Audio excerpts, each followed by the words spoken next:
It's that time of year again. Students from all over the country are preparing for this year's BPA competition. Here at Downtown High School, students are preparing for a variation of competition. We are here to get an inside look of BPA. Now I have juniors and seniors both that I prepared. For our juniors, this is a brand new venture for them. So getting them to understand what's going on with BPA, what BPA is all about, is real important. Helping them to choose the contests or the tests or the judged events are very important. It kind of depends on the contest. I know that I've had a student that placed fourth nationally in the interview skills competition. So we actually had a local interview. I think I had her look at some websites to find the 31 most common interview questions and answers, and we just actually kind of practice the interview. We actually have speakers come in. We prepare resumes, cover letters, and there's just various interview opportunities. This year, I'm in personal financial management and payroll accounting. Personal financial management is one of the tests I did last year, so I'm retaking it this year, and I'm just using the tools that I had from last year and applying it to this year, and also to learn more. My BPA experience last year was incredible, but I feel like I lacked a lot in focus, so this year I'm going to focus more on the events that I'm going to be competing in and making sure I put more time in studying and understanding what I'm competing in.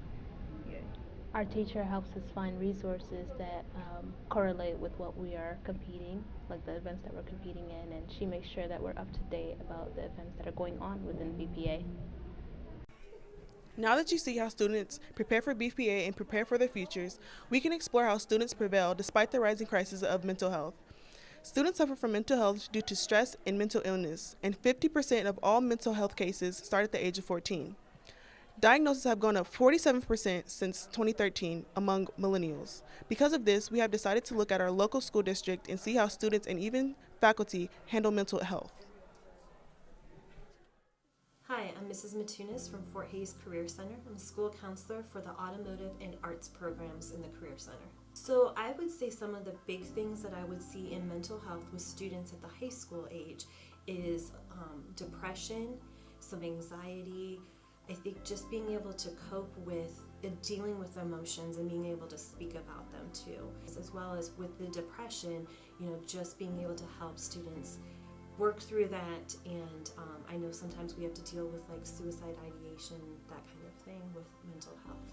If a student is generally a very good student in school and all of a sudden their grades drop, and there may not be an explanation as to why, sometimes that could be something from a loss of a family member or a close person to them. It could be something that happened to them and they just get into this state where they're feeling sad and lonely. So there's a lot of different reasons why people can feel depressed or go through depression. Sometimes it's even, and it's hard with your peer groups of, just trying to fit in.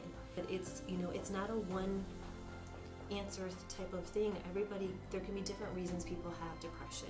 So I think sometimes people kind of just chalk it up as, oh, you're fine, everybody deals with anxiety or depression, but sometimes it's more serious and people really need to pay attention to that. We do have some people that are licensed counselors within our district, as well as community partners with different organizations that we're able to work with, do referrals for families, help them, bring it up to their doctors, different things to help them understand that there are resources available in our community to help them.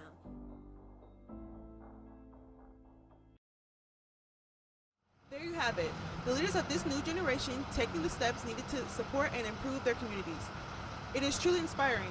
Thank you so much for watching today, and have a good evening. I am Yolanda Hilton, and this is Fort News.